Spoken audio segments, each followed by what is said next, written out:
নমস্কার, শুভ সন্ধ্যা এবং সৈকথার লাইভ আড্ডায় এই পঞ্চম পর্বে সকলকে স্বাগত জানাচ্ছি। আজকে আমাদের আলোচনার বিষয় অনুবাদে কবিতা, কবিতায় অনুবাদ। এই অনুষ্ঠানে আমরা চারজন বিশিষ্ট ব্যক্তিত্বকে পেয়েছি।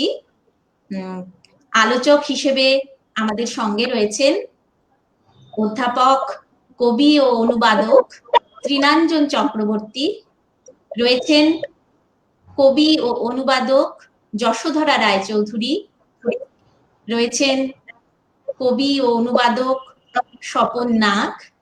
এছাড়াও এই অনুষ্ঠানে সঞ্চালনার দায়িত্বে যিনি রয়েছেন অধ্যাপক, কবি ও অনুবাদক সত্যপ্রিয় মুখোপাধ্যায়। আপনাদের সকলকে এই অনুষ্ঠানে স্বাগত জানাচ্ছি। আর বন্ধুরা যারা রয়েছেন, যারা পরে দেখবেন, সকলকে শুভেচ্ছা জানাচ্ছি, স্বাগত জানাচ্ছি এই অনুষ্ঠানে। আমরা আজকে এই অনুষ্ঠানটি শুরু করব। আমি সত্যপ্রিয় দাকে অনুরোধ করব এই অনুষ্ঠানটাকে এগিয়ে নিয়ে যাওয়ার জন্য। আপনারা যারা অনুষ্ঠান শুনছেন, প্রথমেই বলি যে আপনাদের ছাড়া তো কোনো অনুষ্ঠান হতে পারে না। এই মূল্যবান সময় খরচ করে একজনও যদি আমাদের অনুষ্ঠান শোনেন, আপনাকে আমরা অভিনন্দন জানাচ্ছি, আপনাদের শুভেচ্ছা জানাচ্ছি। এটা একটা গুরুত্বপূর্ণ বিষয়ে আজকে আমাদের এই আলোচনা চলবে এবং আপনারা দেখেছেন যে এই সময়ের উল্লেখযোগ্য তিনজন অনুবাদক, কবি তো বটেই, আপনাদের সঙ্গে উপস্থিত রয়েছেন। আমাদের বিষয় কবিতায় অনুবাদ, অনুবাদে কবিতা। আমি প্রথমে এই বিষয়ে আমি যশোধরাকে প্রশ্ন করব না, স্বপন নাগকে করব না, আমি তৃণাঞ্জন বাবুকে প্রথমে প্রশ্ন করতে চাই, তৃণাঞ্জন চক্রবর্তীকে, কারণ উনি অনেক ক্ষেত্রে এই বিষয়ে একজন তাত্ত্বিক নেতাও বলতে পারা যায়, অ্যাক্টিভিস্ট। আমরা অনুবাদ করি, আমরা কবিতা লিখে অনুবাদ করি, উনি কবিতা লেখেন, কিন্তু উনি অ্যাক্টিভিস্ট। এ ব্যাপারে পরিচালনা করেন, সম্পাদনা করেন, আমাদের বিভিন্নভাবে অনুপ্রাণিত করেন। আমি বলতে চাই, কবিতার অনুবাদ কি আদৌ সম্ভব? তৃণাঞ্জন বাবু, আপনি কি মনে করেন? তারপরে আমি এই প্রশ্নটা নিয়ে কিন্তু অন্য দুজনের কাছে যাব। হ্যাঁ, মানে সম্ভব তো বটেই, নইলে কবিতার অনুবাদ হচ্ছে কেন? এত যে কবিতার অনুবাদ হচ্ছে, তার মানে তৃণাঞ্জন দা, আপনি শুনতে পাচ্ছেন? হ্যাঁ, আমি শুনতে পাচ্ছি। আমি একটা জিনিস বলছি, আমরা যে যখন কথা বলছি অন্যেরা বোধহয় মিউট করে রাখলে ভালো হয়, একটু নয়েজ ঢুকে যাচ্ছে আমাদের। আচ্ছা, তাহলে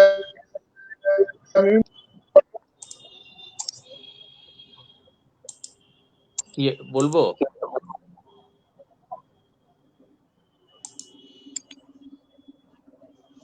সত্যপ্রিয় বাবু কোথায় গেলেন?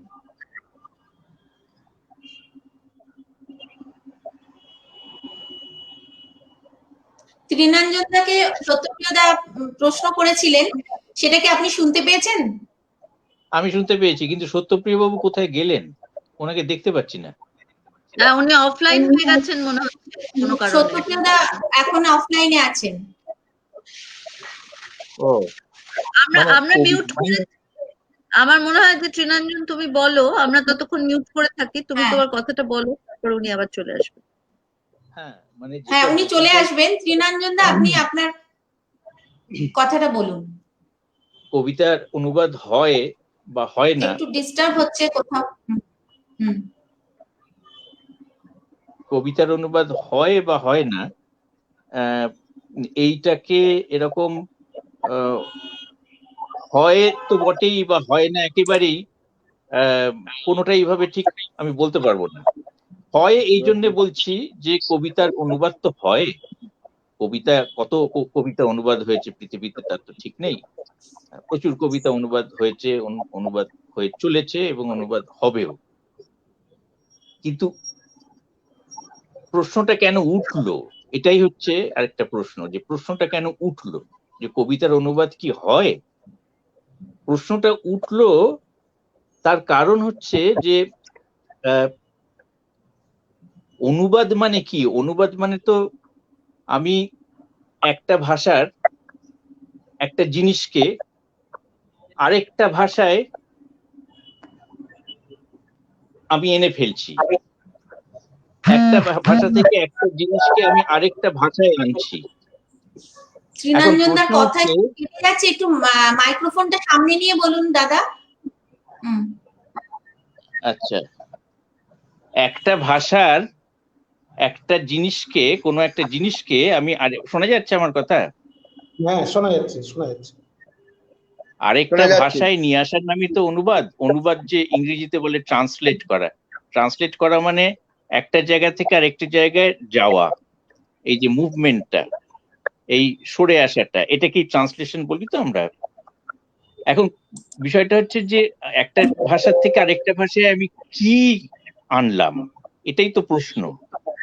যে ওই ভাষাটাতে আমি কি পেলাম, মানে ধরা যাক এক্স আর ওয়াই, ওয়াই থেকে আমি এক্স এ আসছি, ওয়াই তে আমি কি পেলাম সেটাকে নিয়ে আমি এক্স এর মধ্যে ঢোকালাম, এক্স এর মাধ্যমে সেটাকে আমি প্রকাশ করলাম।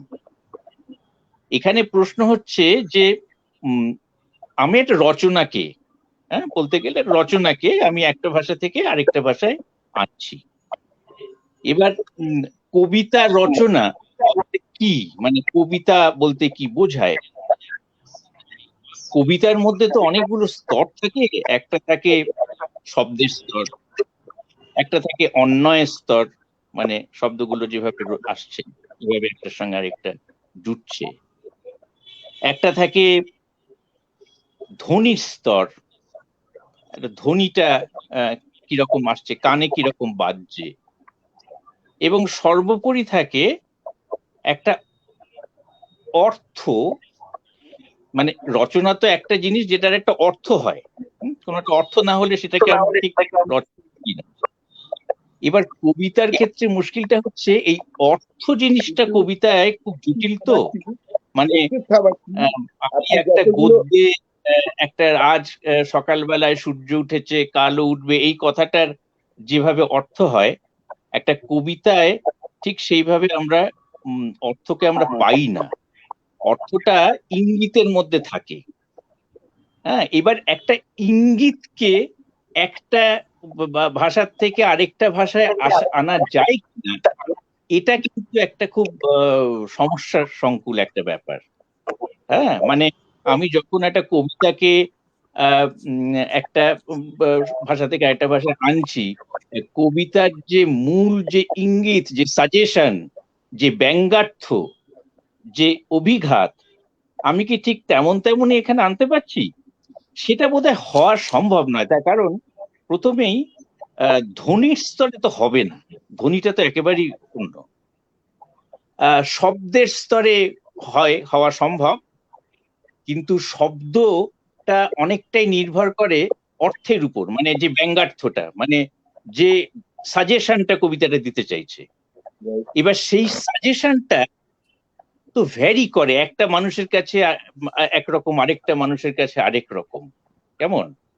সুতরাং একটা কবিতা যখন কেউ একটা ভাষায় লিখলেন, সেই কবিতাটাকে যখন আমি নিয়ে আরেকটা ভাষায় আনলাম, আমি লিখলাম, আমাদের উদ্দেশ্য, অভিঘাত, সাজেশন, এগুলো বদলে যাওয়াই স্বাভাবিক।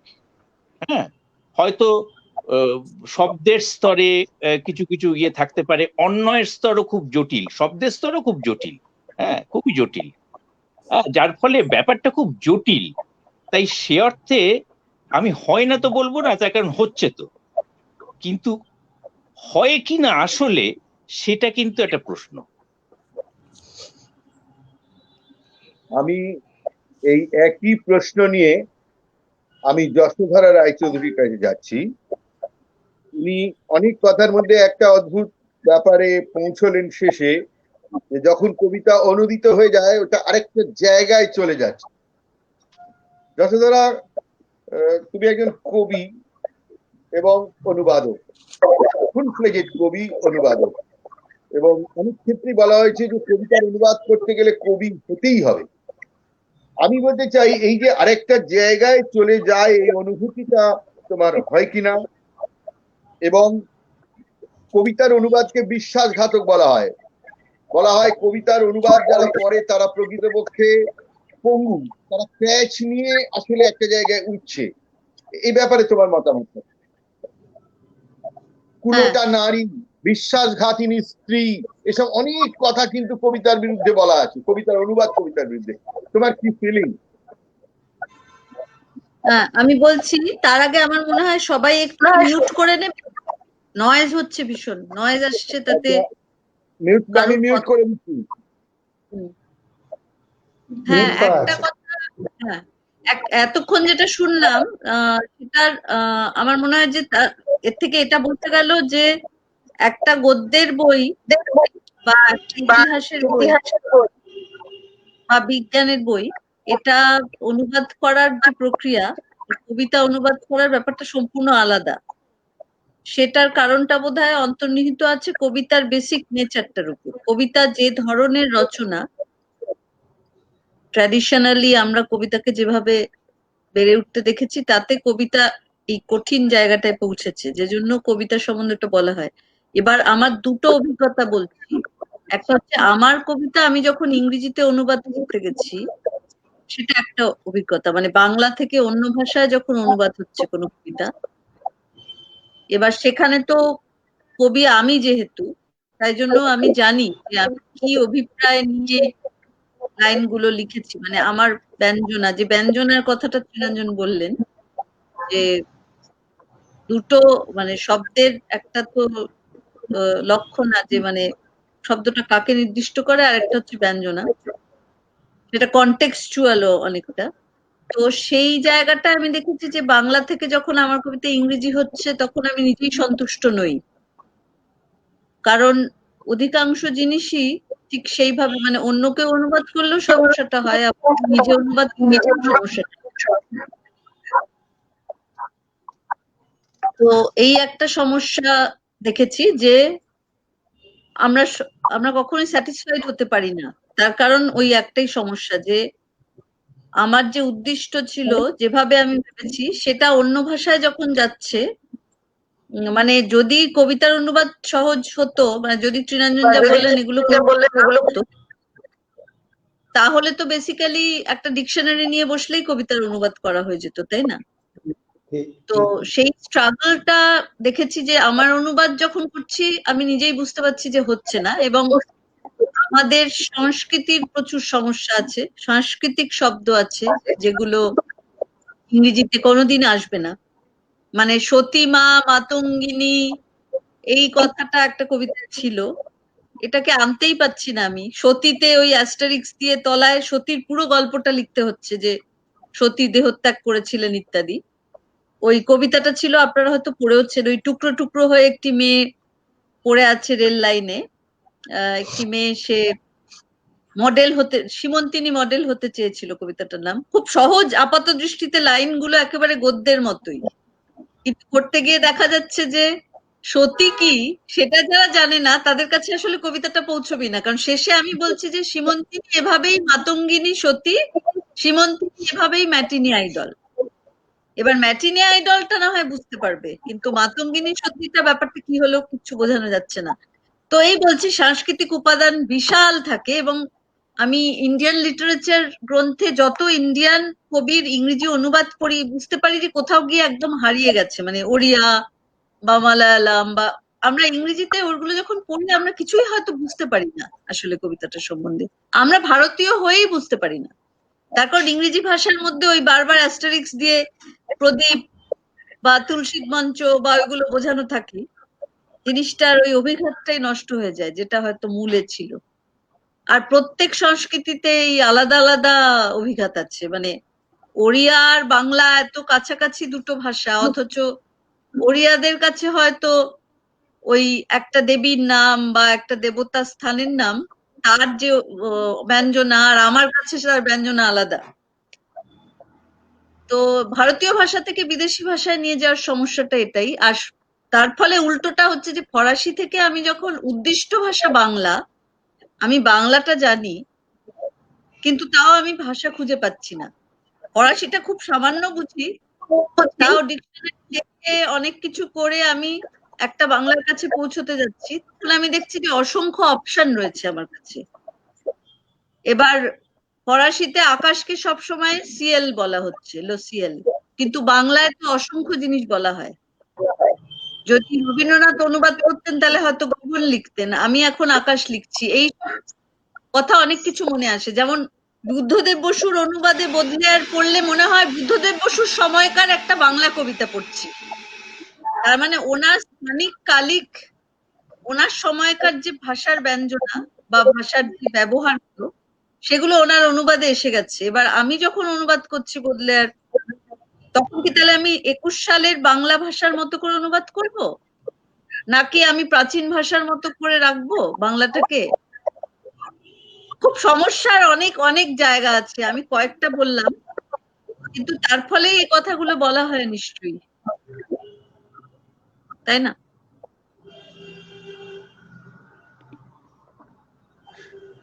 আমি এবারে এন্ট্রি নেব। শোনা যাচ্ছে আমাকে? আমাকে শোনা যাচ্ছে তো? আমি স্বপনকে বলছি, স্বপন নাগ।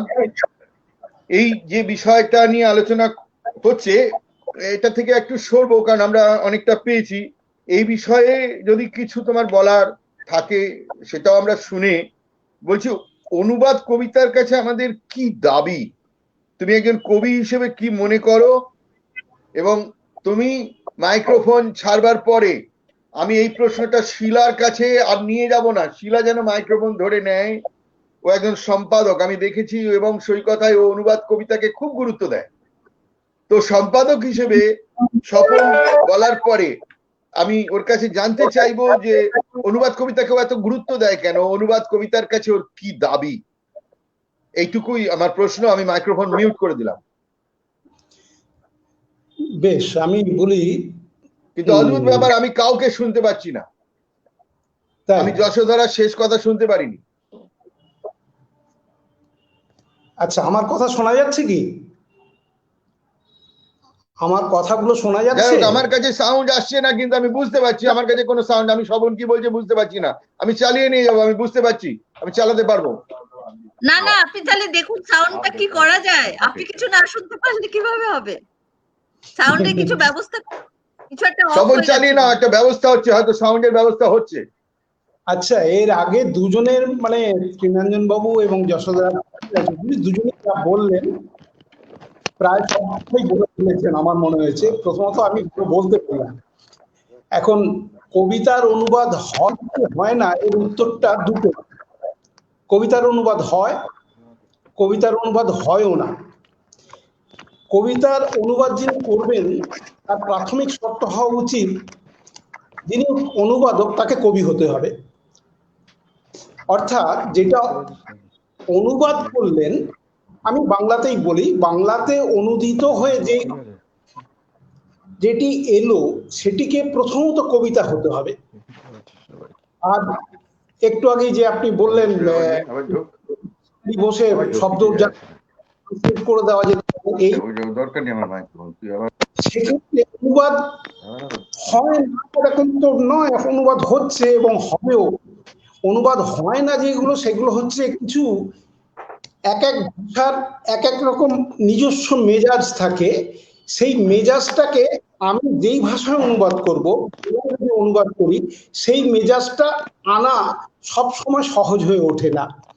একইভাবে বাংলা কবিতার ক্ষেত্রে অনুবাদ যখন করা হয় তখন খুব, আমি একদম এই সামান্য বলছি, যেমন বীরেন্দ্র চট্টোপাধ্যায় অনুবাদ যেমন করা সহজ যাবে, সেখানে জীবনানন্দ দাশ অনুবাদ করা কিন্তু অত সহজ নয়। প্লাস এই বাংলায় কবিতায় যে ধরনের উপমা হয়, সেই উপমা অন্য ভাষার কবিতায় কতটা মানানসই হবে সেগুলো দেখতে হয়। ফলে কি হয়, আমরা যখন অন্য কবিতা থেকে, আমি তো বলতে অনুবাদ করি, অনুবাদ করতে কবিতার যে temperament, এক একটা কথার যে অভিঘাত, যেটা চিরঞ্জন বাবু বললেন, সেই অভিঘাতটা ঠিক অনুবাদ করে বাংলায় তুলে আনা খুব সহজ না। ফলে কি হয়, সব কবিতা অনুবাদ করা যায় না, সব কবিতা অনুবাদযোগ্য হয় আমি বিশ্বাস করি না। ফলে অনুবাদ করার জন্যে তাই সেই ভাষায়, যেই ভাষাতে অনুবাদ করছি সেই ভাষার উপযোগী মেটেরিয়াল থাকতে হবে, কথাগুলো থাকতে হবে, শব্দগুলো থাকতে হবে, যাতে আমি বাংলায় যখন অনুবাদ করছি সেইটা একটি বাংলা কবিতা হিসেবে পাঠকের কাছে যাতে পৌঁছতে পারে, পাঠক যাতে বাংলা কবিতা স্বাদ পেতে পারে। তারপরে তো কার কবিতা সেটা দেখা যাবে, সেটা আদৌ অনুবাদ কবিতা না মৌলিক কবিতা সেটা পরে দেখা যাবে। কবিতাটা তো প্রথম পাঠক পড়ুক, পড়ে মনে হলো যে হ্যাঁ এটা একটা কবিতা, বোঝা গেল বা পৌঁছলো। তো সেক্ষেত্রে আমার তাহলে দুটো উত্তরই থাকছে, কবিতা অনুবাদ যেমন হয়, কবিতা অনুবাদ হয়ও না।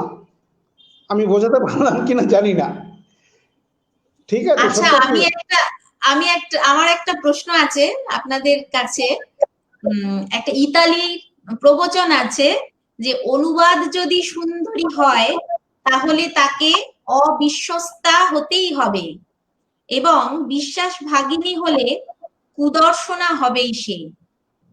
এই অনুবাদটা বিষয়ে যথার্থ কিনা আমি তৃণাঞ্জনদার কাছ থেকে একটু শুনতে চাইবো। এটা একেবারেই যথার্থ, একেবারেই যথার্থ।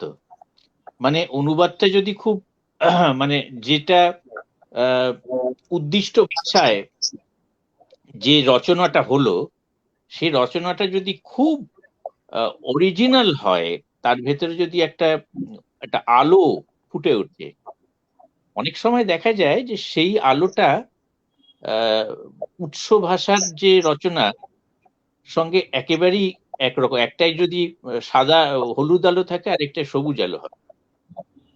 সুতরাং অনুবাদ যদি খুব সুন্দর করতে গেলে, মানে উৎস ভাষায় জিনিসটাকে পাঠকের কাছে সেই ভাষার মতো সুন্দর হওয়া, মানে কি প্রথম প্রাথমিক তথ্য হচ্ছে যে আমি যদি বাংলায় অনুবাদ করি এটা একটা বাংলা কবিতার মতো হতে হবে। মানে এটা কিন্তু সুন্দর একটা ক্রাইটেরিয়ান।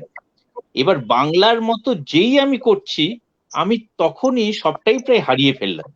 মানে ধরুন যদি আমি অন্য কোনো ভাষা থেকে আনি, সেই ভাষার যে জিনিসটা, সেই জিনিসটাকে আমি প্রায় ধরে নিতে পারেন যে মোটামুটি সবই হারিয়ে ফেললাম। মানে ওটা পড়ে আমার মনে যে ভাবটা এলো, সেই ভাবটাকে আমি লিখলাম অনুবাদে। আর দ্বিতীয় যেটা আপনি বললেন যে যদি খুব মানে মূলানুগ হয়, একটা রচনা যদি উৎস ভাষার খুব মূলানুগ যদি হয়, তাহলে মুশকিলটা হচ্ছে ওই যে ওই রকম হবে, fall to fall dinner fall, back home changing dress, coming of his late set. হ্যাঁ, অনুবাদটা এরকম হবে। মানে আসছিলাম, আস্তে আস্তে খানায় পড়ে গেলাম, তারপর অফিসে আসতে দেরি হলো, এইরকম একটা অনুবাদ হবে। সুতরাং আপনি যেটা বলছেন আমি সেটার সঙ্গে অনেকটাই একমত। আচ্ছা, আমি একটু, শিলা তুমি কি বলেছো? কারণ মাঝে তো আমি সাউন্ড ছিল না, তুমি কি একটু কথা বলেছো? হ্যাঁ বলেছেন উনি, শিলা বলেছে। শিলার কথা আবার আমি শুনতে পাচ্ছি না। শিলা প্রশ্ন করেছেন। আচ্ছা, প্রশ্ন না, শিলা উত্তরটা দিক, শিলা উত্তরটা দিক। শিলা সাউন্ড আমার কাছে আসছে না, আপনাদের দুজনের আসছে। তারপরে আমি দুটো একটা কথা বলে আবার আরেকটা প্রসঙ্গে যাব। শিলা কিছু কথা বলুক।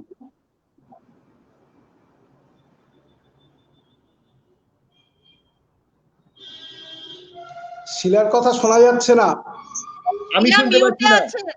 শিলা মিউটে আছেন, মিউট করা আছে শিলা। শিলা মিউট করা আছে। হ্যাঁ, এবার আমার কথা শোনা যাচ্ছে? রাইট, শোনা যাচ্ছে, যাচ্ছে। হ্যাঁ, আচ্ছা, আমি মিউট করলাম না। হ্যাঁ, ঠিক আছে। সত্যপ্রিয়দা, আমি এই ইতালীয় প্রবচন নিয়ে প্রশ্ন করেছিলাম, সেইটার উত্তর তৃণাঞ্জনদা দিলেন। তো এবার আপনি আপনার কথা বলুন, কি প্রশ্ন করছেন? আমি বলতে চাই, তৃণাঞ্জন বাবু একটা অদ্ভুত বিপদের জায়গায় আমাকে পৌঁছে দিয়েছেন, যারা শুনছে তাদের, এবং কবিতার অনুবাদক পাঠকদের পর্যন্ত পৌঁছে দিয়েছেন। উনি বলেছেন যে অনুবাদে প্রাণ প্রতিষ্ঠা যেটাকে বলা হয়, অর্থাৎ আমি যে ভাষা থেকে যে ভাষায় কবিতা নিয়ে যাচ্ছি সে ভাষায় একটা উৎকৃষ্ট কবিতা অনুবাদ যেই হয়ে গেল তখনই কবিতাটা আর অরিজিনাল রইল না। আবার মাঝারি যে অনুবাদগুলো যেগুলো মধ্যপন্থা নিল সেগুলো আবার কি টাইপের হয় উনি তো বললেন। আমি এক্ষেত্রে যদিও আমি পরিচালনা করবো, আমার খুব বেশি কথা বলার অধিকার কিন্তু আমি বাধ্য হচ্ছি তাও বলতে। আসলে আমার যেন মনে হয় যে এই হতাশার জায়গায় পাঠকদের ফেলবার কোনো দরকার নেই।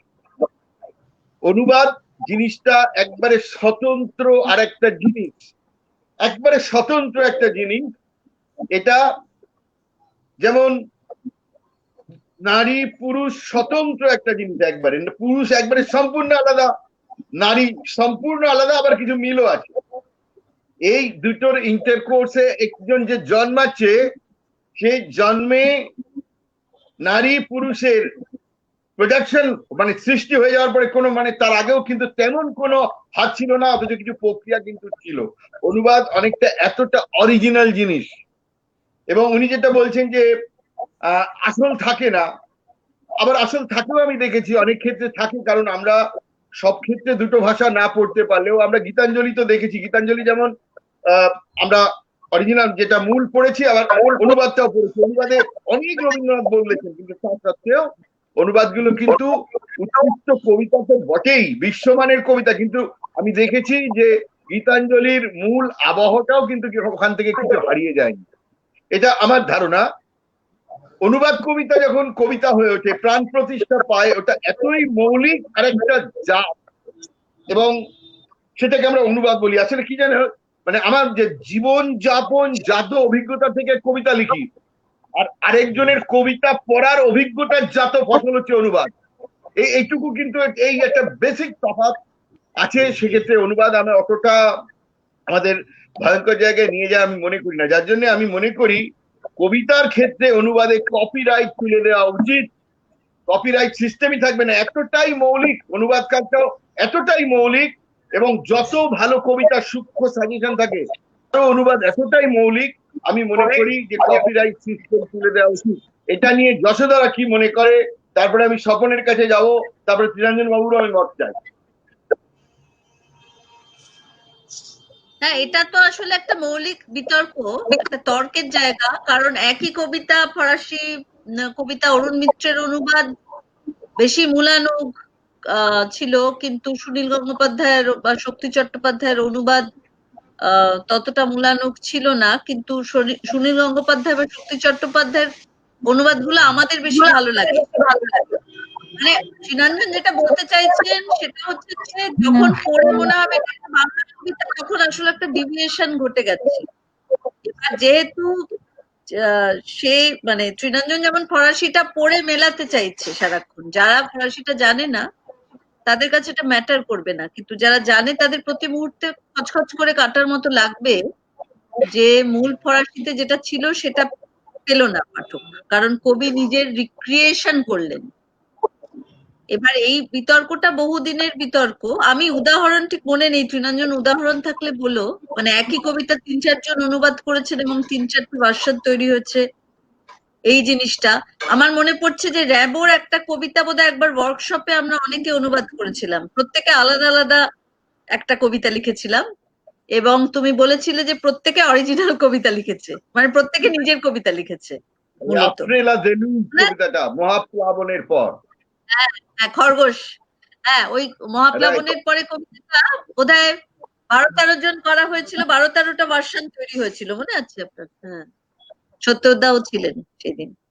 তো হ্যাঁ, অবশ্যই এটা হয় যে আমরা আমাদের আপন মনের মাধুরী মিশিয়ে দিচ্ছি যখন অনুবাদ করি, এবং যত বেশি আমি উত্তেজিত হচ্ছি একটা কবিতা পড়ে, এবং যত আমার ভালো লেগে যাচ্ছে মূল কবিতাটা, এবং তখন আমি নিজের মতো করে অনুবাদটা করছি। আপনি যেটা বললেন আমার মনে হলো খুব প্যাশনেটলি আপনি অনুবাদ করেন, সেজন্যই আপনি এই প্যাশনেট কথাগুলো বললেন। তো তাহলে যখন আমি বেশি বেশি করে প্রেরিত হচ্ছি তখন বোধহয় আমি বেশি বেশি করে ডিভিয়েট করে যাচ্ছি, কিন্তু তাতে লাভটা কি হচ্ছে, আমার ভালোবাসার যে ফসলটা সেটা পাঠকদের ভালো লাগছে এবং তারা ওই মূল কবির নামটা জানতে পারছে। মানে তারা জানতে পারছে, যেমন আমার মনে পড়ছে একটা কবিতা আমাকে কেউ দিয়েছিলেন ইংরেজি অনুবাদে, প্রথমত ইউরোপীয় কোনো ভাষা থেকে, এবং ওই নারীবাদী কবিতা ব্লাগা দিমিত্রোভা, উনি বুলগেরিয়ান ভাষা প্রথমত আমি পাইনি, আমি ইংরেজিতে পেয়েছি, তারপর আমার ভীষণ ভালো লেগেছিল বলে আমি সেগুলো বাংলা করেছি। কাজে আমি ধরে নিচ্ছি কবিতাটা আমারই হয়ে গেছে, কারণ আমি আসল বুলগেরীয়তে কি ছিল সেটার থেকে অনেকটাই হয়তো সরে এসেছি। তবে ওই ভালো লাগার জায়গাটা না থাকলে বোধহয় কবিতার অনুবাদ করা যায় না। মানে এখানে একটা অন্য পয়েন্ট উঠে আসছে যে খুব প্যাশনেট না হলে এই ঘরের খেয়ে বোনের মোড় চালানোটা বোধহয় করা যায় না, কারণ কবিতাটা অনুবাদ করা অত্যন্ত পরিশ্রমের ব্যাপার, তাই না? আচ্ছা, কপিরাইটের ব্যাপার তুমি এড়িয়ে গেলে, ঠিক আছে, তোমার উত্তরটা খুব খুব প্রয়োজনীয় উত্তর, শুধু না অনেক সমৃদ্ধ করবে মানুষকে এটা শুনলে। আমি ত্রিরঞ্জন বাবুকে বলার পরে তারপরে স্বপনের কাছে যাচ্ছি। ত্রিরঞ্জন বাবু এটার উত্তর দেবেন। স্বপন, তুমি আগে বলো তো কি মনে করছো এই ব্যাপারে। না, যেটা বলছেন, ধরুন কবিতায় প্যাশনেট হয়ে গিয়ে নিজস্ব তৈরি, নিজস্ব সৃষ্টি হয়ে যাওয়া, এটা একটু অন্যদেরকে ক্রেডিটের নয়। যতটা মূলের কাছাকাছি থাকা যায় সম্ভাব্য, এগুলো করতে হবে, কাজগুলো করতে হবে, মূল যাতে তাকে মূল কবিকে খুঁজে পাওয়া যায়। এবার ভাষান্তরিত হতে গেলে সেই ভাষার মেজাজ কিছুটা ঢুকবে, তবুও সেই কবি সেই অনুবাদকেই মানে তত ভালো যিনি মূল কবিতার কাছাকাছি থাকতে পারেন, আমার বিশ্বাসে। আর অনুবাদ যখন হয়, সেই কবিতাগুলো মূল থেকে সরে আসবেই, অনেকটাই সরে আসে। যেমন উনি বললেন বুলগেরিয়ান কোনো কবিতা যখন ইংরেজিতে অনুবাদ হয়েছে, আমরা ধরে নিতেই পারি ইংরেজিতে সে মূল থেকে কিছুটা সরে এসেছে। এবার আমরা যখন ট্রান্সলেট করছি ইংরেজি থেকে, যেটা ইতিমধ্যেই ট্রান্সলেটেড মানে আর একটা ভাষাতে ট্রান্সলেটেড হয়ে গেছে, সেখান থেকে যখন অনুবাদ হচ্ছে আরো একটু সরে যাচ্ছে। ফলে কি হচ্ছে, মূল স্রষ্টা যিনি যেটা লিখেছিলেন সেই কবি কিন্তু তার কাছ থেকে কিন্তু কবিতা অনেকটাই সরে আসে। তো এইটাকে এড়ানোর রাস্তাও সম্ভবত নেই, আবার আছে এই কারণেই যে মূলের কাছাকাছি থাকাটা তো হতেই পারে। ইংরেজিটা যখন আমি করছি, ইংরেজিটার কাছাকাছি থাকলাম, যতটা কাছাকাছি, আমি সেই জায়গা থেকেই বলছি।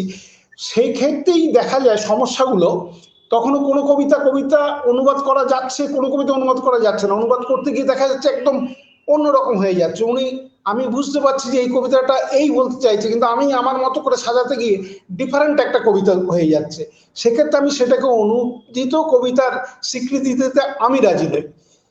সেক্ষেত্রে হোক না, আমি ওই ভাবনাটাকে নয় ধার করলাম, ভাবনাটাকে ধার করে আমি নিজের একটা রচনা তৈরি করলাম। সেটা তিনটে অনেক রকম শব্দ আছে অনুবাদের জগতে: অনুবাদ, ভাবানুবাদ, ছায়ানুবাদ, অনুসৃষ্টি। এটা শঙ্খ ঘোষের দেওয়া।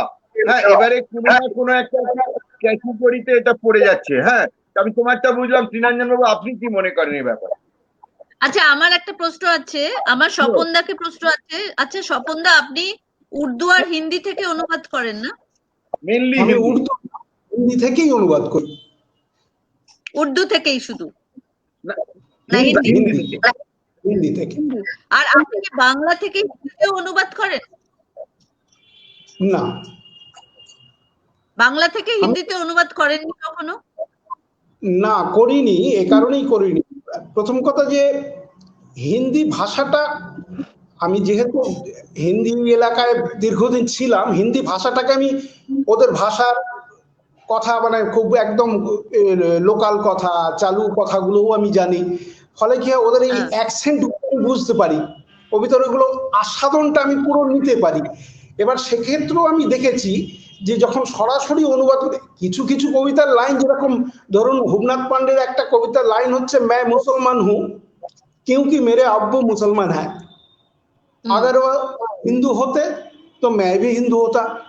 এত সহজ কবিতা তো না, এগুলো তো বাংলাতেও সরাসরি লিখে দেওয়া যায়, তো সেরকমই লেখা যায়।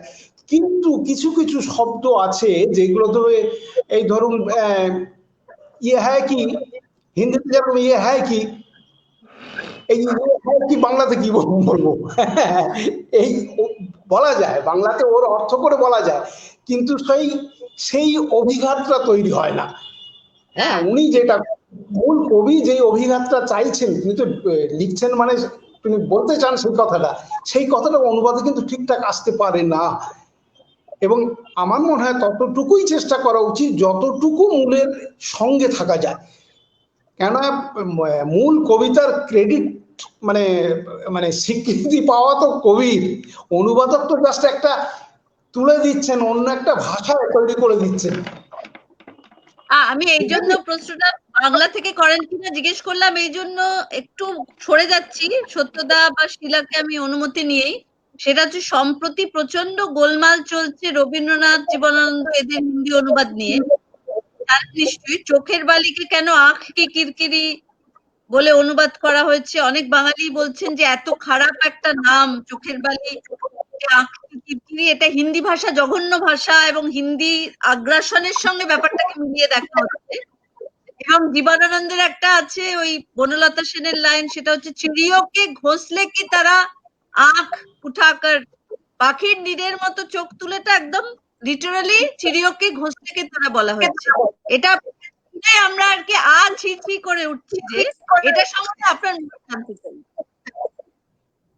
হ্যাঁ, এই কথাটাই তো আমি আগেই যেটা বললাম যে উপমা, আমার ভাষায় যে উপমাগুলো যেরকম মানানসই হতে পারে অন্য ভাষায় সেটা হয় না।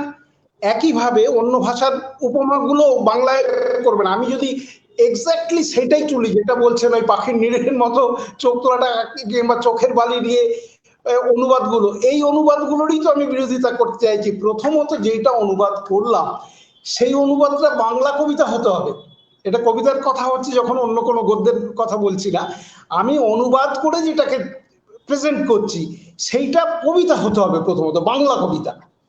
ও তার মধ্যে ওই সেই মিঠাস আসে না বলে, আমি মিঠাস শব্দটা হিন্দি, আমি যদি মিঠাস শব্দটাকে ব্যবহার করি সেটা তো মানাবে না, বাংলা কবিতাটা তো কবিতা হয়ে উঠবে না। আমার কথাটা সেখানেই যে যেই কবি ভাষাতে আছি সেই ভাষার টেম্পারামেন্টের সাথে মিলতে পারে, মিলে এরকম যদি কোনো বাংলায় কবিতা আসে সেই কবিতাগুলোই অনুবাদের উপযোগী। সেখানে আমি শুরুতেই বলেছিলাম সব কবিতা অনুবাদ করা যায় না, সব কবিতা অনুবাদযোগ্য হয় না, যেমন সব কবিতা আবৃত্তিযোগ্য হয় না। অনুবাদেরও যোগ্যতা লাগে, ভাষার নিরিখে আলাদা আলাদা হয়ে যায়। আমি অন্য ভাষার ক্ষেত্রে তো বলতে পারবো না, আমি হিন্দি ভাষার ক্ষেত্রে দেখেছি অনেক চমৎকার লাগছে কবিতাটা পড়ে কি দারুণ লাগছে, কিন্তু আমি যখন অনুবাদ করতে যাচ্ছি দেখলাম হচ্ছে না। অনেক ইনকমপ্লিট রয়েছে, আমি সেগুলোকে অনুবাদ করি না। কেমন? যশোধরা দিকে আমি একটা প্রশ্ন করতে চাই। এই হ্যালো, কোনো সাউন্ড কিন্তু আমি পাচ্ছি না। আমি স্বপন কি বলেছে, যশোধরা কি কথোপকথন হয়েছে, আমি কোনো সাউন্ড পাইনি। তবে আমি বুঝতে পেরেছি যে ওদের আলোচনা মোটামুটি একটা শেষের জায়গায় এসেছে। আচ্ছা, আমার কথা শোনা যাচ্ছে? আমার শব্দ শোনা যাচ্ছে কি? না, আমার কথা শোনা যাচ্ছে। আমার কথা, আপনার কথা শুনতে পাচ্ছি। আপনার কথা শুনতে পাচ্ছেন?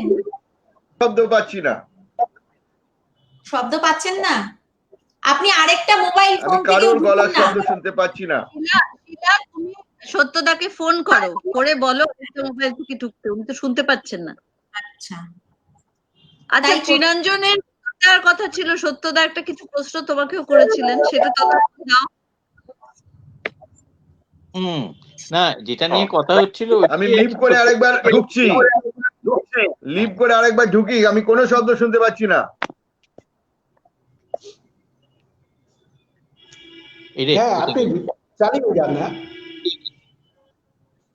না, সত্যদা বেরিয়ে গিয়ে ঢুকছেন, সেটা ভালো হবে। তুমি ততক্ষণ উত্তরটা দিয়ে দাও যেটা কথাটা হচ্ছিল। এটা যশোধরা বলছিল এই এর প্রশ্নের উত্তরে যে হিন্দিতে একটা জীবনানন্দ রবীন্দ্রনাথের অনুবাদ এই সঙ্গে বলতে গিয়ে ও একটা কথা বলল যে হিন্দির কি দাদাগিরি না কি একটা বললে, আগ্রাসন। এই কথাটা খুব ইম্পর্টেন্ট, আগ্রাসন কথাটা। আসলে আগ্রাসন মানে কি, এটা একটা পলিটিক্যাল ডাইমেনশনে চলে গেল ব্যাপারটা কিন্তু আর লিটারেরি জায়গায় থাকলো না, আর সাহিত্যের জায়গায় থাকলো না। এটা একটা রাজনীতির জায়গায় চলে গেল। বাস্তবিকই ট্রান্সলেশন একটা রাজনীতিরই জায়গা, সেখানে একটা ক্ষমতার খেলাই চলে। কেমন? এবার ক্ষমতা মানে কি, যেমন আমাদের কাছে আমরা যারা এশীয়বাসী বা ভারতীয়, আমাদের কাছে ফরাসি বা ইংরেজি বা ইউরোপীয় সাহিত্য, হ্যাঁ, আর যে এটা মানে তার যে জায়গাটা, একজন ফরাসি বা একজন ইউরোপিয়ানের কাছে আমার ভাষার জায়গাটা কিন্তু সেটা নয়, বা একটা আফ্রিকান ভাষার জায়গাটা সেটা নয়। তার কারণ আমি রাজনৈতিকভাবে, অর্থনৈতিকভাবে আমি এদের তারা ডমিনেটেড, আমি একটা ডমিনেটেড একটা কালচারাল এন্টিটি। হ্যাঁ, এইবার কবিতার ক্ষেত্রে কি হয় বা যে কোনো অনুবাদের ক্ষেত্রে কি হয়, যখনই একটা ডমিনেটিং কালচার থেকে ডমিনেটেড কালচারে আমি অনুবাদ করছি, আমি কালচারের প্রতিভূ, আমি তখন ওই অনুগোর মধ্যে একটা অনুগতর ব্যাপার আছে, অনুগত হয়ে পড়ছি। আমি যেন তিনি প্রভু, আমি তার ভৃত্য, এরকম একটা আমার ভেতরে একটা কাজ করছে। তখন আমি খুব মূলানুগ করে চেঁচাচ্ছি যে মূলানুগ হতে হবে, কারণ আমি তো ভৃত্য, আমাকে তো মানে বাবুর মতো চলতে হবে। কিন্তু যখন কেউ ফরাসি বা ইংরেজ, তারা আমাদের রবীন্দ্রনাথের কবিতা বা জীবনানন্দের কবিতা তারা অনুবাদ করলেন, এটা করে ফেললেন, হ্যাঁ, তারা এটাকে পাত্তাই দিলেন না। এবং তাদের কাছে কি হয়, তাদের কাছে বরং যেটা থাকে যে তাদের যে অভিপ্রায় যেটা হয় যে আমি যেটা এই টেক্সটটা যে আমি এটা আমার ভাষায় করলাম, ইংরেজি বা ফরাসি বা যাই হোক, জিনিসটা যেন সেলেবল হয়, এটা যেন বিক্রয়যোগ্য হয়। বিক্রয়যোগ্য মানে কি, মানে মানুষকে যাতে আকর্ষণ করে, যেমন মানুষের আকর্ষণীয় হয়, যার ফলে সেখানে জোর পড়ে বেশি উদ্দিষ্ট ভাষাতে। যে ভাষাটায় অনুদিত হচ্ছে সেই ভাষাটার উপর জোর পড়ে, মানে যে ভাষা থেকে মূল রচনা আছে, মূল রচনার থেকে সরে এসে সেই ভাষার দাবি মিটিয়ে যে অনুবাদক বা রচনাকার তিনি এই কাজটি করেন। কিন্তু আমাদের ক্ষেত্রে আবার একটু উল্টো হয়। আমাদের ক্ষেত্রে এই যে সবাই মূলানুগের মধ্যে একটা অনুগতর ব্যাপার আছে, মানে এটা মূলানুগ হলো না মানে একটা পাপ হয়ে গেল বা একটা হয়ে গেল, আমার দণ্ড হবে, পেতে হবে। হ্যাঁ, আমি বলতে চাইছি এই কথা যে একটা পলিটিক্যাল ব্যাপার, অনুবাদ মানে কিন্তু একটা পলিটিক্যাল ডিসকোর্স, যেমন একটা লিটারারি ডিসকোর্স তেমনি কিন্তু একটা পলিটিক্যাল ডিসকোর্স। এই পলিটিক্স কিন্তু ঠিক করে দেয় অনেক সময়, যেমন সুনীল গাঙ্গুলি বা ভারী বই গেছে, কোন ফরাসি বা কোন ইংরেজের অনুবাদ করে নিজেকে প্রমাণ করার, তাদের বই গেছে। তারা করেছেন কি, তারা ইউজ করেছেন ওই ইউজ করেছেন তাদের নিজের সৃষ্টিতে। হ্যাঁ, হয়তো বসেছিলেন, মাথায় কবিতা আসছে না, নাও একটা কবিতা অনুবাদ করো তো, দেখে এরকম টুকে দেয় না, এবং টুকে দিল, তারপর একটা ওখান থেকে একটা সুন্দর বানিয়েটা নিয়ে দিয়ে দিল। এইটা কিন্তু একটা রাজনৈতিক ব্যাপার। আমি যখন সেটা করতে যাব, আমার তো সেই এটা নেই, আমার তো সেই দাপট নেই, আমাকে কিন্তু একটু ভৃত্য মতো, একটু অনুগত বা মূলানুগ হওয়ার দিকে আমাকে একটু থাকতে হয়। এইটাই। এবারে আমি একটু থামাচ্ছি আপনাকে তৃণাঞ্জন বাবু, কতগুলো ব্যাপার আছে এখানে, অনুগত হওয়ার ব্যাপার আমি মনে করছি না, এটা তো যিনি অনুবাদ করছেন তার মর্জির উপরে নির্ভর করে। যেমন ধরুন আপনাকে বলছি, রবার্ট লোয়েল বলে এক ভদ্রলোক ছিলেন, তিনি, এটা সুনীল গঙ্গোপাধ্যায়ের বইয়ে কিন্তু তার রেফারেন্স পেয়েছি অন্য দেশের কবিতায়, তিনি বলছেন অনুবাদ করতে গিয়ে নিজের ইচ্ছে মতো ভেসে যেতে হবে।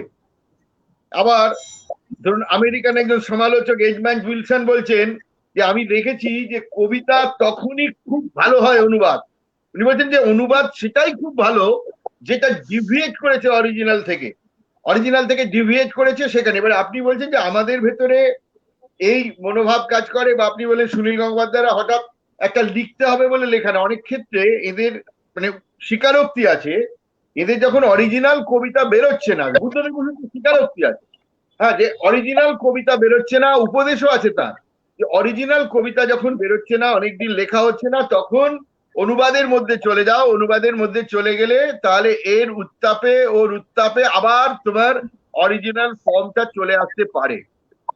আর আমাকে যদি বলেন আসলে যিনি অনুবাদক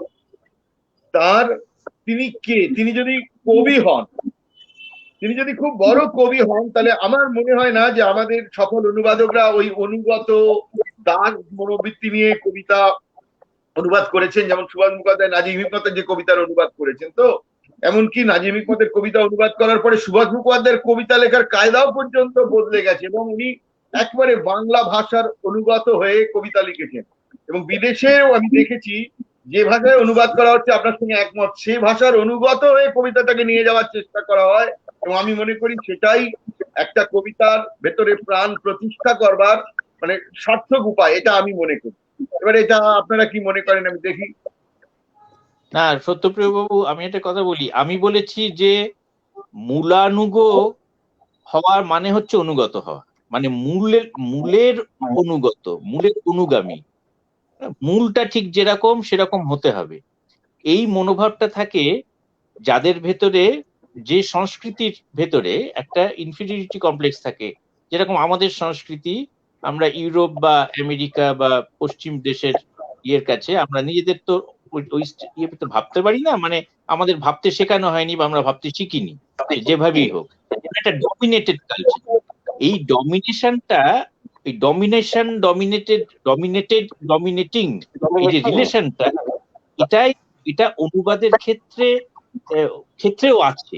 আমি এই কথাটা বলতে চেয়েছি।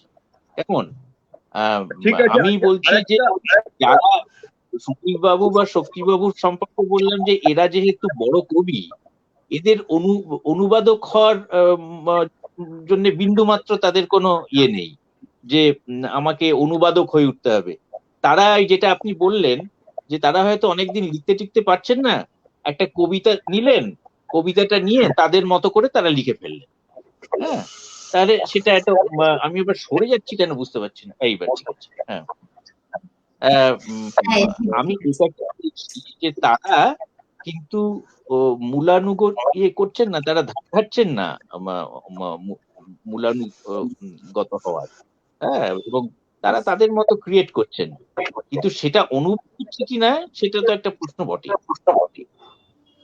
আচ্ছা, আমি আরেকটা অন্য প্রসঙ্গে যাই, কারণ সময় বোধহয় শেষ হয়ে আসছে, যে কবিতার দেশীয়করণ ব্যাপারটা আছে। কবিতার দেশীয়করণ, এটা নিয়ে শঙ্কর ঘোষ অনেক আলোচনা করেছেন। যেমন ধরুন টি.এস. এলিয়টের কবিতা ধরুন করতে গিয়ে কোথাও হয়তো গ্রেপ আছে, হয়তো আমরা আম করেছি, বিষ্ণুদের ক্ষেত্রে এরকম হয়েছে। অ্যালেন্থাস আছে, কৃষ্ণচূড়া করেছেন। এই দেশীয়করণ ব্যাপারটা আপনি বা সাপোর্ট করেন? স্বপন, তুমি সাপোর্ট করো এই যে একটা দেশের, তুমি সাপোর্ট করো? তোমার মনে আছে আমাদের একটা কবিতা নিয়ে হচ্ছিল, সর্বেশ্বর দয়াল সেকশনের একটা কবিতা নিয়ে, ওখানে আলু আর এটা মনে করো, একজনকে গুলি করে মারছে, সে মরার সময় বলল আলু, হ্যাঁ, আমি সেখানে ছিলাম ভাত, জাস্ট খিদেটাকে রিপ্রেজেন্ট করার জন্য। এবং তখন আমার মনে হলো যে আলুর চেয়ে ভাতটা খুব বাংলার ক্ষেত্রে মানানসই হবে। তাতে কিন্তু আমি মূলের বিরোধিতা করলাম এরকমও নয়। আমি মনে করি এগুলো দরকারও হয় কোনো কোনো জায়গায় দেশীয়করণ করার জন্য। এমন একটা ফুলের নাম বললাম যেই ফুলটা আমার এখানে নেই বা সেই নামে আমাকে চেনে না, বরং আমি যদি দেশীয় নাম ব্যবহার করতে পারি সেটা আরো বেশি মানে সুবিধা হবে কমিউনিকেটিং ব্যাপারটা সহজ হয়। আবার এটা তো বিভ্রাট তৈরি করে, যেমন ধরো এলিয়টের কবিতা যখন বিষ্ণুদেব অনুবাদ করেছেন, অ্যাশ ওয়েনেসডে, এটা একটা খ্রিস্টান অনুষঙ্গ এবং এটার সঙ্গে যিশুর পুনরুত্থান ইত্যাদি, মানে একবারে সবাই জানে ব্যাপারটা যারা খ্রিস্টান। উনি এই অ্যাশ ওয়েনেসডে অনুবাদ করলেন চড়ক। এবারে ধরো ওইখানে এজেড ইগাল আছে, উনি রামায়ণ থেকে করলেন ধরো জটায়ু। এই যে এই তারপরে যীশু খ্রিস্টকে উনি কৃষ্ণ করে দিলেন, এ নিয়ে শঙ্কর ঘোষ প্রশ্ন তুলেছেন যে কতটুকু এলিয়েছে এটা। এই দেশীয়করণটা যদি বাতিকে চলে যায় তাহলে কিন্তু কবিতার ভয়ঙ্কর ক্ষতি করে দেয়। এখানে বিচার, কবির বিচারটা বড় কথা। যেমন ধরো একটা কবিতা বিষ্ণুদেব অনুবাদ করেছেন, সুধীন্দ্রনাথ দত্ত অনুবাদ করেছেন, মনীন্দ্র রায় অনুবাদ করেছেন, আমিও করেছি। ধরো শেক্সপিয়ারের বিখ্যাত কবিতা "Shall I compare thee to a summer's day? Thou art more lovely and more temperate." এখানে সামার শব্দটা দেখো, যতজন অনুবাদক বললাম, আমি আমাকে নিয়েও বলছি, আমরা কিন্তু বসন্ত দিন করেছি। এখানে কিন্তু যদি গ্রীষ্ম করতাম কবিতা ঝুলে যেত, কবিতা দাঁড়াতো না। এই বিচারবোধটা কিন্তু কবির খুব বড়, যে দেশীয়করণের ক্ষেত্রেও কতটা দেশীয়করণের মানে চাপে আমি থাকবো না। না, দেশীয়করণ ঠিক আছে, কিন্তু দেশীয়করণ মানে তো ভাষাটাই তো দেশি, আমি যে ভাষায় লিখছি। কিন্তু সংস্কৃতির দেশীয়করণ এই জায়গাটায় আমি ঠিক মানবো না। তার কারণ এটা তো একটা অন্য সংস্কৃতির রচনা, সুতরাং অন্য সংস্কৃতির ওই এলিমেন্টস গুলো থাকতে হবে অনুবাদে, এবং থাকলে পরে আমরা দেখব যে এতে কিন্তু আলটিমেটলি লাভ হচ্ছে মানে আমার ভাষাতে ওই সংস্কৃতির ওই অনুষঙ্গগুলো এসে আমার ভাষাটাকেও কিন্তু ও একটু এক্সারসাইজ করিয়ে নিচ্ছে, আমার ভাষাটাকে একটু অনুশীলন করিয়ে নিচ্ছে, আমার নিজের ভাষাটাও তো আর একটু এগিয়ে যাচ্ছে। হ্যাঁ, আর আমি যদি আমার ভাষাতেই ওই ইয়ের মতো থাকি, ইয়ের মতো মানে শামুকের মতো আমি বেরোবো না, তাহলে আমি শামুকই হয়ে থাকলাম। কিন্তু আমাকে কনফ্রন্ট করতে হবে অন্য যে অনুষঙ্গগুলো, অন্য সাংস্কৃতিক অনুষঙ্গগুলো, সেগুলোকে আমাকে কনফ্রন্ট করতে হবে, এবং আমাকে চেষ্টা করতে হবে আমার এই ভাষাতেই সেই অনুষঙ্গগুলো আনার। হ্যাঁ, সুতরাং আমি অবশ্য আপনাদের সঙ্গে একমত যে তার একটা সবকিছুরই একটা ব্যালেন্স আছে, ব্যালেন্সটা রাখতে হবে। কোন বিচারটা খাটাবো সেটার উপরে অ্যাকসেপ্টেবিলিটি নির্ভর করে। ধরুন যীশু খ্রিস্ট যদি কৃষ্ণ হয়ে যায়, উৎকট হয়ে গেল ব্যাপারটা। এটা হবে না, এটা এলিয়েট হলো না। হ্যাঁ, চড়ক হয়ে যায়, তাহলে ব্যাপারটা কিন্তু দূরে চলে গিয়ে জিনিসটাকে কিন্তু প্র্যাকটিক্যালি হত্যা করে দিল, পারপাসটাকে হত্যা করে দিল। আরেকটা তাই নয়, এর রচনাটাকে হত্যা করলো তো বটেই, সে একটা সুযোগও হারালো, নিজের ভাষাটার কে আরেকটু সে এক্সারসাইজ করাতে পারতো, সেই অনুশীলনটা সে করালো না, তার ভাষাটা আরেকটু এগোতে পারতো, সেটা এগোলো না। ঠিকই আপনি যেটা বললেন, দেখুন এই যে টার্গেট মানে যে ভাষায় অনুদিত হচ্ছে সেই ভাষার অনুকূল হয়ে কবিতা যেগুলো বাইরে হয় অনুবাদ হয়, এটাও যেমন তেমন অন্যদিকে। সত্যদা শিলাকে প্রশ্ন করেছিলেন যে পত্রিকায় কেন অনুবাদের কবিতা রাখো, সেই উত্তরটা আমরা এখনো পাইনি। আমি আবার করেছেন এটা নিয়ে যে ওই উত্তরটা চাই, উত্তর দিয়ে দিয়েছে, আমি তো শুনতে পাইনি ওর কথা। শিলা বলো। হ্যাঁ, যে পৃথিবীর এই যে এত শ্রেষ্ঠ সাহিত্যের যে সম্ভার, সেটা তার অনুবাদ হয় কিনা এই নিয়ে কিন্তু তর্ক বিতর্ক রয়েছে, আদৌ অনুবাদ হয় কিনা। কিন্তু আমাদের সাহিত্য পাঠের যে পিপাসা, আমরা যদি সেটাকে মেটাতে চাই, তাহলে আমাদের ওই সাহিত্য পাঠের জন্য অনুবাদকেই আশ্রয় করতে হবে। তো এই জন্য আমার মনে হয় যে অনুবাদ সাহিত্য এটা বিশেষভাবে গুরুত্বপূর্ণ, কারণ বিশ্ব সংস্কৃতির যে বিনিময়, সেটা আমরা একমাত্র অনুবাদ সাহিত্যের মাধ্যমেই করতে পারছি। তো পাঠক হিসেবে, লেখক হিসেবে সব রকম ভাবে আমাদেরকে এই অনুবাদ সাহিত্যে আমাদের ঢুকতেই হয়। তো এই জন্য আমার মনে হয়েছে যে যারা এখন লিখছে, যারা লিখতে শুরু চাইছে, সকলের জন্য এইরকম একটা আড্ডার প্রয়োজন আছে। কারণ আমি এবং সৈকথা আমার যে পত্রিকা, তাতে প্রত্যেক সংখ্যাতেই অনুবাদ বিষয়ক কিছু লেখা প্রকাশ করি, খুব গুরুত্ব সহকারে সেই লেখা প্রকাশ করি। তো সেই জন্য আমার মনে হয়েছে যে এইরকম একটা লাইভ আড্ডা এই সময় খুব দরকার। বাহ, খুব ভালো বললে শিলা। আমি জানি না কতটা সময় আছে, কারণ পরে আমার একটা প্রশ্ন আছে।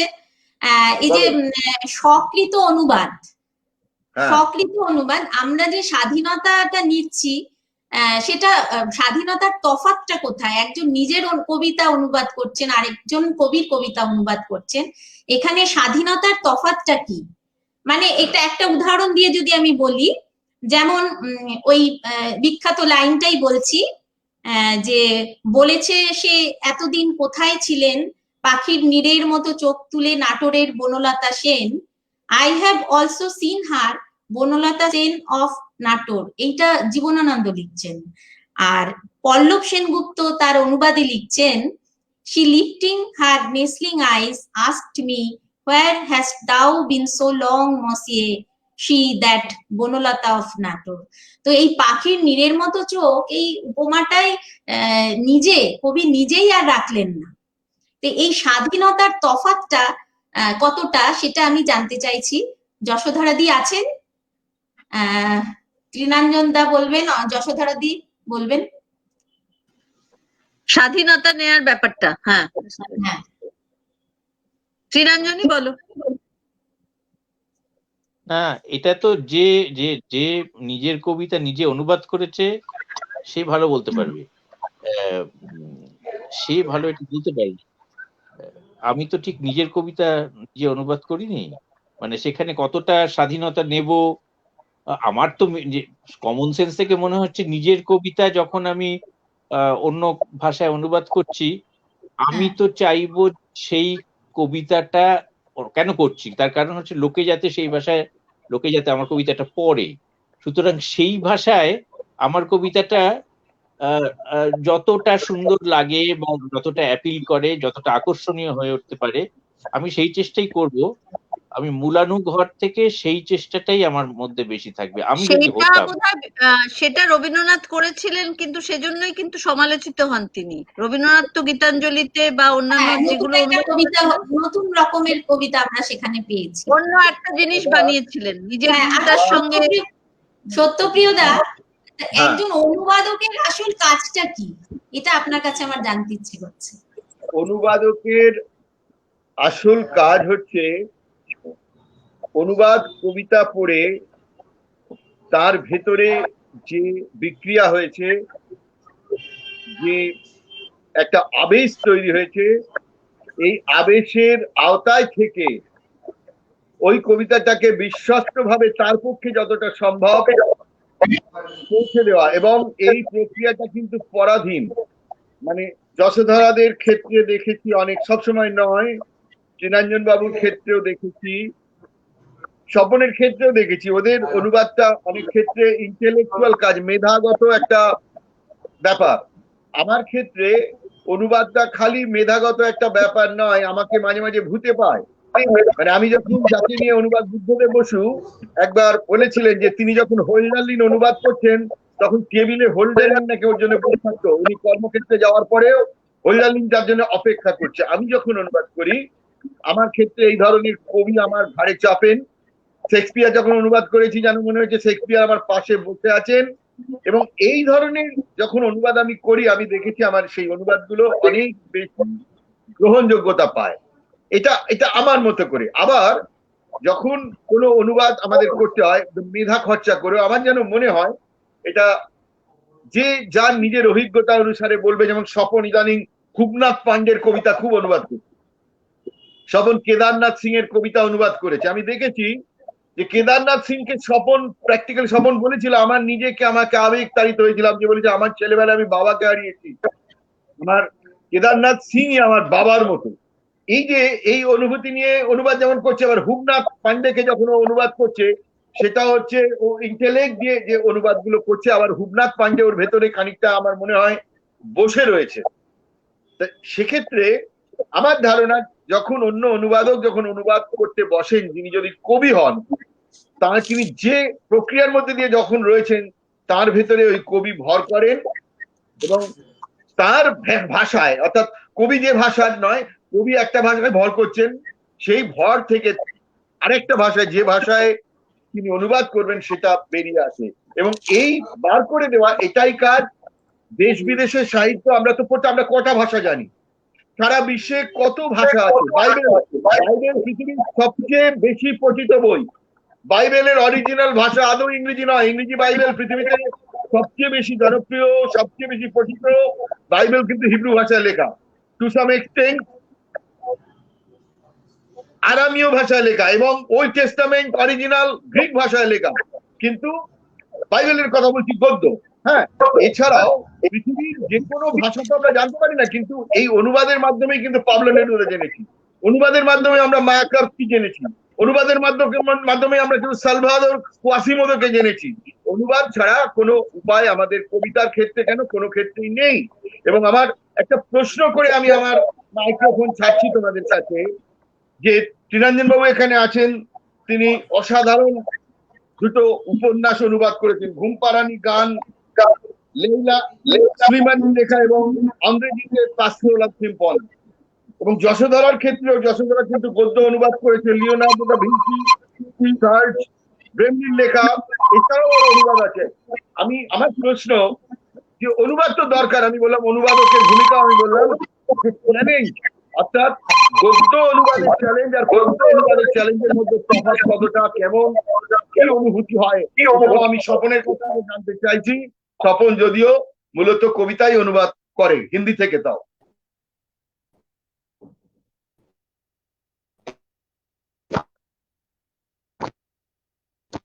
কাকে জিজ্ঞেস করলেন? আমি এটা সবার কাছে ছাড়লাম, যে কেউ খুশি ধরুন। আচ্ছা, মানে গদ্যের অনুবাদ এবং না, আমি বলছি যে কবিতার অনুবাদ যেরকম দুরূহ, গদ্যের অনুবাদও দুরূহ খুব।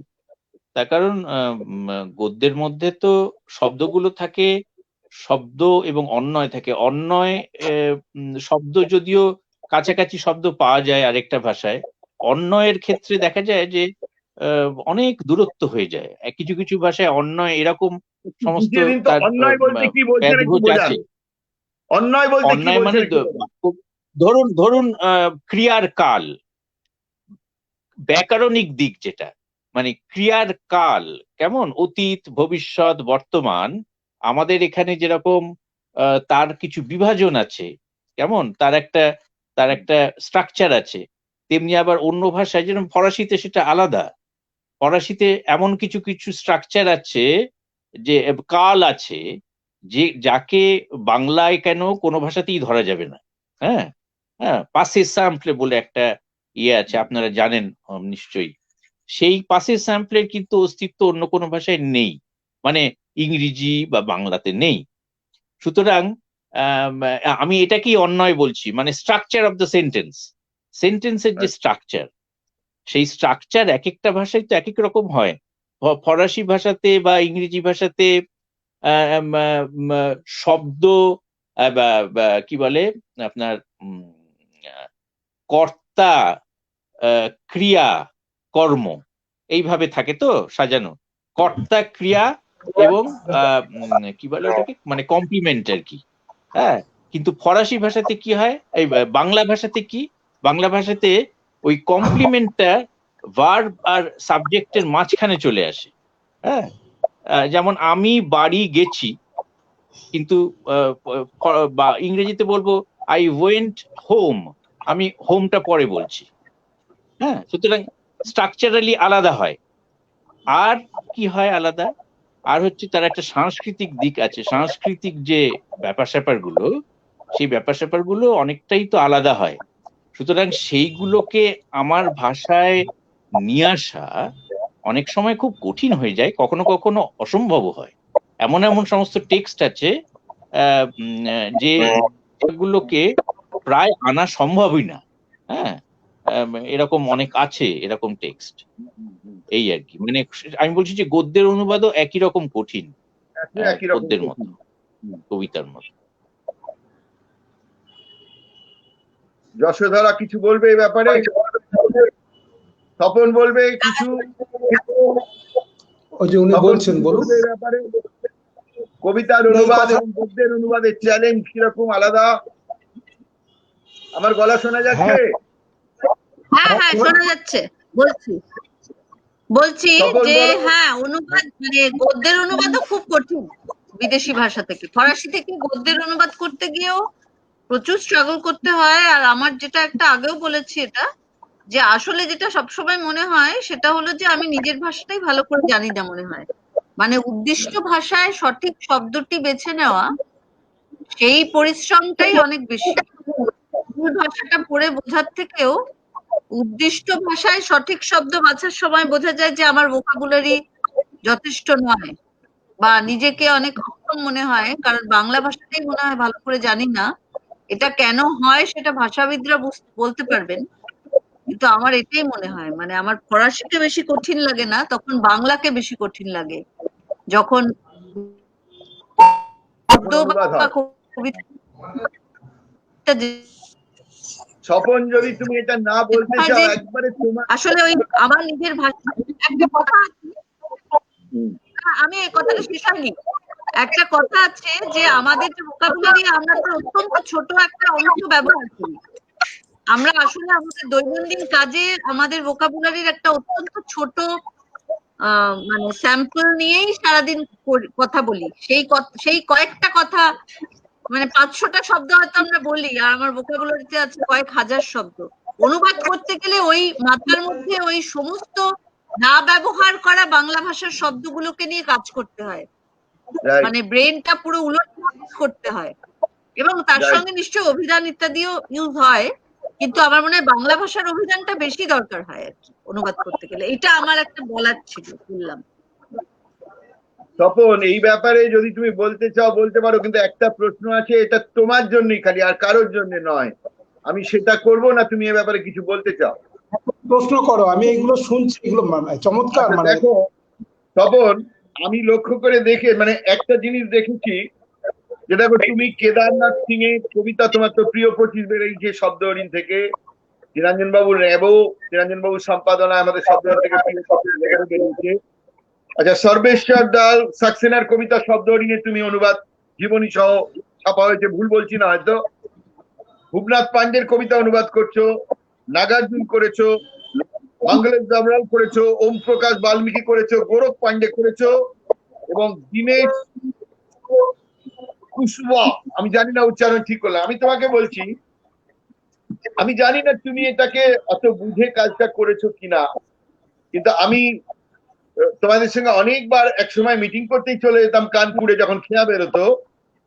আমি হিন্দি ভাষী অনেক অঞ্চলে হিন্দি ভাষী মানুষদের সঙ্গে মিশেও দেখেছি, আধুনিক কবিতার যে একটা ধারা আছে হিন্দিতে, যে ধারাটা একবারে আমাদের প্যারালাল, আমাদের শুধু না, পৃথিবীর যে কোনো দেশে আধুনিক কবিতার যে ধারা চলছে, এই ধারার প্যারালাল একটা হিন্দি কবিতা, আধুনিক কবিতার ধারা আছে।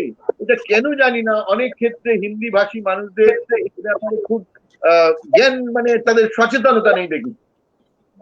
তা এই সচেতনতা নেই, এবং তারা শায়েরি, মুসেরা এই টাইপের কিছু অনুষ্ঠান করে, ওগুলো আমার খুব ভালো লাগে।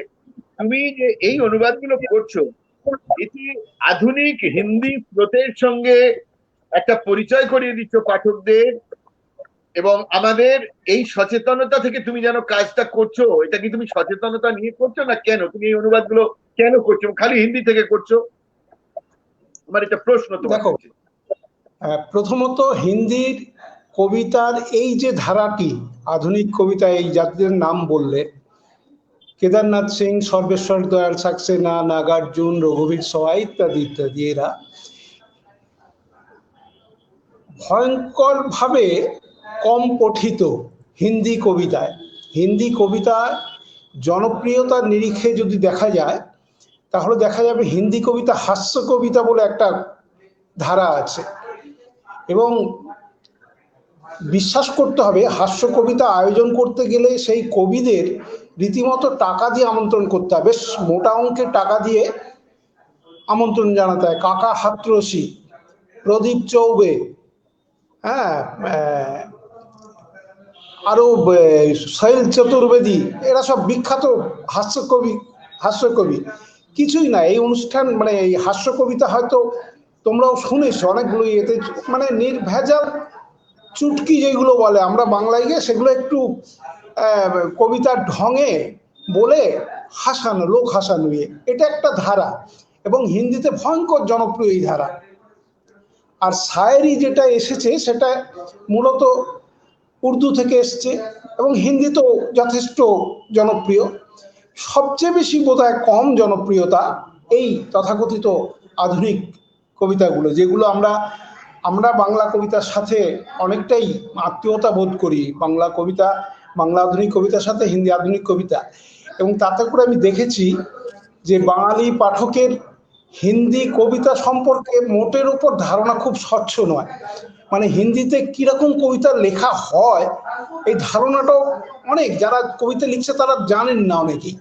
তো আমার মনে হয়েছিল এইগুলো দিয়ে অন্তত যে কবিতাগুলো আমি অনুবাদ করছি সেগুলো দিয়ে দেখাতে পেরেছি অন্তত হিন্দিতেও সমসাময়িক। এই তো পরশুদিন একটা কবিতা হুবনাথ যে পাঠালেন আমাকে, এক আসব সওয়াল, হ্যাঁ, সেটা হচ্ছে ওই কৃষক আন্দোলনের ওপর, একদম তাজা। পরশুদিন, আমি গতকালকে ওটাকে ট্রান্সলেটও করেছি।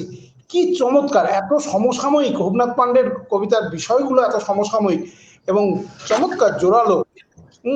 ফলে এই কবিতাগুলো তো বাংলায় আমি পাচ্ছি না, আমি নিজেও লিখতে পারি না, সুতরাং সেটা কেন নয় যে হিন্দি কবিতাটাকে অনুবাদ করে বাংলায় অ্যানিমেশন করি।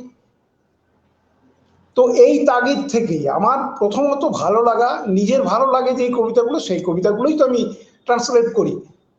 সেগুলো করে আমার মনে হয় এ কদিনে অন্তত আমার চারপাশে যে আমার বন্ধুবৃত্ত যত ছোটই হোক তারা অন্তত জানে যে হিন্দি কবিতা বেশ কিছু ভালো কবিতা লেখা হয়, যারা জানতো না।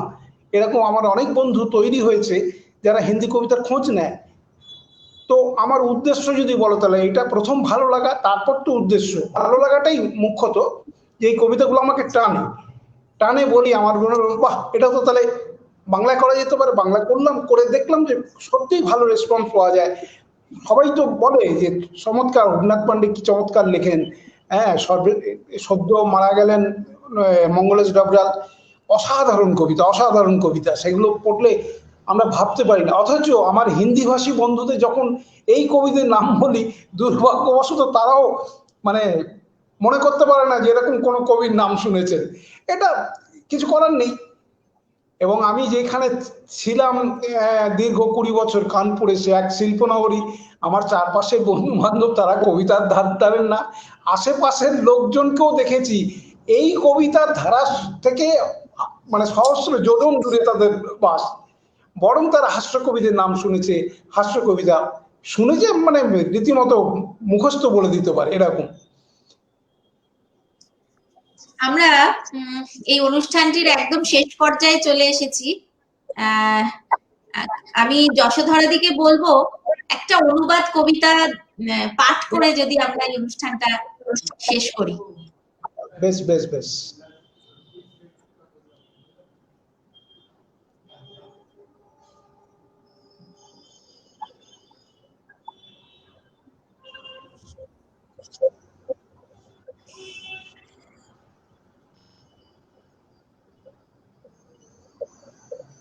শিলা, স্বপনদা, ছোট্ট একটা কথা, যশোধরাদি, হ্যাঁ হ্যাঁ, একটা কবিতা তোমার অনুবাদ কবিতা শুনতে চাইছি, একটা তোমার অনুবাদ করা কবিতা শুনতে চাইছি। হ্যাঁ, আমরা অনুষ্ঠানের পর্যায়ে। আচ্ছা আচ্ছা, স্বপনদা কালকে কৃষকদের নিয়ে কবিতাটার অনুবাদ করেছেন, শোনাবেন? শোনাই? হ্যাঁ, ভালো। আমি শোনাবো? হ্যাঁ শোনাও, আপনি শোনান, তারপর আমি শোনাচ্ছি, আমি খুঁজি ততক্ষণ। কবিতাটার নাম একটি এক আসব সওয়াল। আমি সওয়ালই রেখেছি, একটু অসভ্য সওয়াল। হিন্দিটাও আছে তোমার কাছে? হ্যাঁ, হিন্দিটাও আছে। হিন্দিটা পড়ে বাংলাটা পড়ো। হিন্দি পড়তে গেলে আমাকে ওই বিয়ে থেকে পড়তে হবে, সেটা তো হবে না। ঠিক আছে, বাংলা। ওকে, বাংলা পড়ো। ওরা জানতে চায় কি করছে মেয়েরা কৃষক আন্দোলনে। মেয়েদের তো ঘরের মধ্যে লক্ষণ রেখার ভিতরে দেখার অনেক পুরনো অভ্যেস ওদের, বিছানায় মনোহরা পুতুলের মতো।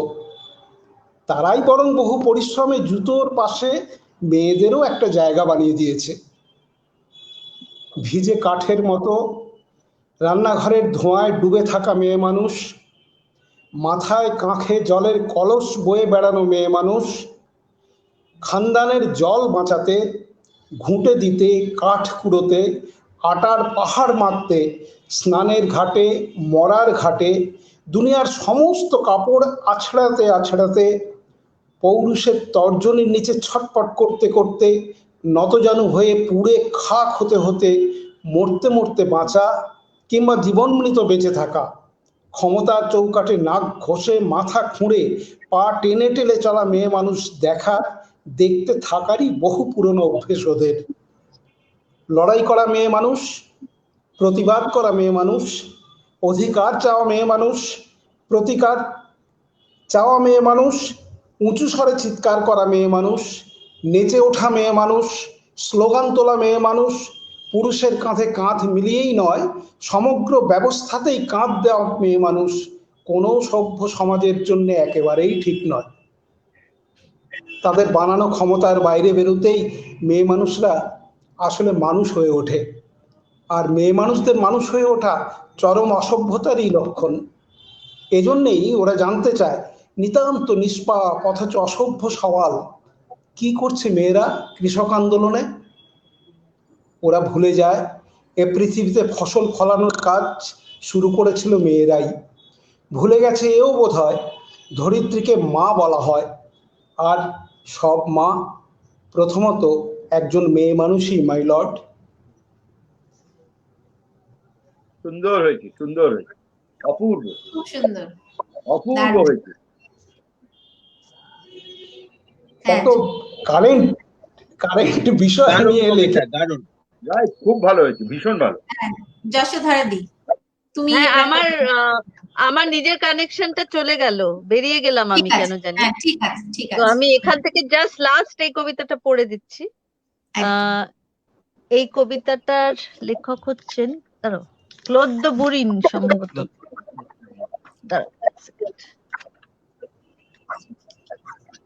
নীল আলোর তলে কবিতাটার নাম। ক্লোদ বুরিন তো, হ্যাঁ ক্লোদ বুরিনের। আমি কবিতাটা বার করে রেখেছি, ওটা পড়ে নি। নীল আলোর তলে, ছেলেবেলার নীল আলোর তলে, যেখানে পালিশ করা মেঝে থেকে গন্ধ ওঠে মধু আর ভুট্টা ফুলের, যেখানে সাদা কার্নেশন জমিয়ে রাখে তার স্বাদ ভ্যানিলা আর গোলমরিচের, তোমার গলা পেলে চলতে শুরু করতো ট্রেনেরা, আর জাহাজেরা নৌকাটাকে তরতরিয়ে চালাতো তোমার গলা। বজরাগুলো যাদের পেটের রং কালো, নির্বাসনের মতো কালো, তাকেও ধূসর হাঁসেদেরও চালিয়ে নিয়ে যেত তোমার গলা। যখন নলখাগড়ারা হয়ে উঠতো মুক্তোর গড়া ছুরি বরফের সাদা হাতের ভেতরে। ঘুরে যাচ্ছে, ফোনটা ঘুরে যাচ্ছে। যখন রাত আসতো নৌকোগুলোয় বাতি জ্বেলে দিত তোমার গলা, দ্বীপের দিকে আসা নৌকোগুলো, আর তুমি চলে যেতে আমার চোখের মধ্যে না থাকার শূন্যতা ফেলে রেখে। বাহ বাহ। সত্যপ্রিয়দা, আপনি কি একটি কবিতা পড়বেন? দেখো, যদি মন থেকে চেষ্টা করবো, আজকে গেলে যাবে। আমি একটা চেষ্টা করতে পারি, সবাই যখন পড়লো। আমি রসুল গামজাতবের লেখা, আজকে নয় আর কত বছর আগে তা ঠিক নেই, একটা দেখি স্মৃতিতে আছে কিনা। এটা অক্টেভ আটলাইনের কবিতা। All day it poured, I sit indoors and through the window pane watch houses, streets and distant peaks dissolve in mist and rain. Where can the clear horizon be? The sky is overcast. I close my weary eyes and see nothing but the past. অঝরে বৃষ্টি, বসে আছি জানালায়, আর শীতের চোখ, মুঠোয় এলানো মাথা। দূরের পাহাড় পথঘাট দেখা যায়, কুয়াশায় ডোবা, বৃষ্টির ছুঁচে গাঁথা, পাওয়া যাবে খোলা আকাশ কি মুঠো মুঠো, সেখানে এখন কালো মেঘেদের ওরা, ক্লান্তিতে বুঝি তন্দ্রালু চোখ দুটো, চোখের তারায় অতীতের দৃশ্যরা। মনে আছে দেখে অবাক নিজেই হয়ে যাচ্ছে। মনে আছে বাহ বাহ বাহ বাহ, চমৎকার চমৎকার, খুব ভালো লাগলো। তাহলে চিরঞ্জন দা কি পড়বেন? না, আচ্ছা, তাহলে আমরা আজকে এই লাইভ আড্ডা এখানেই শেষ করব। আমাদের সঙ্গে অনেক বন্ধুরা ছিলেন, কয়েকজনের নাম আমি পড়ছি, তাদের শুভেচ্ছা জানাচ্ছি। অভিজিৎ পাল চৌধুরী, চিরঞ্জীব হালদার, সবিতা বিশ্বাস, সুজাতা দে, অরিন্দ্রজিৎ ব্যানার্জি, সুবিত ব্যানার্জি, এছাড়াও অনেকে রয়েছেন সবাই, নিবিড় সাহা, মন্দিরা ঘোষ, সমরেন্দ্র বিশ্বাস। আমি এদের নাম এখন দেখতে পেলাম। আপনাদের সকলকে আন্তরিক ধন্যবাদ জানাচ্ছি। যারা এখন দেখলেন এবং পরেও যারা দেখবেন, সকলকে আমার আন্তরিক ধন্যবাদ জানাচ্ছি। এবং আজকের এই অনুষ্ঠানটা মনে হয় যারা কবিতা লিখছে, অনুবাদ কবিতা লিখতে চাইছেন, তাদের জন্য এটা শোনাটা আমার মনে হয় খুবই তারা ঋদ্ধ হবে শুনলে। আর এই অনুষ্ঠানটা সুন্দরভাবে সঞ্চালনা করলেন সত্যপ্রিয় দা, আপনাকে ধন্যবাদ। আর যারা আলোচনা করলেন, ত্রিনাঞ্জন দা, যশোধরা দি, স্বপন দা, আপনাদেরও অসংখ্য আন্তরিক ধন্যবাদ জানাচ্ছি, কারণ আপনারা এই আমার ডাকে সাড়া দিয়ে এবং সৈকথার এই অনুষ্ঠানে এলেন। সত্যি এটা আমার কাছে বড় প্রাপ্তি, খুব ভালো লাগলো। এবার আমরা এই অনুষ্ঠান থেকে বিদায় নেব। সবাইকে শুভেচ্ছা জানাচ্ছি, ধন্যবাদ জানাচ্ছি। সকলে ভালো থাকবেন। নমস্কার।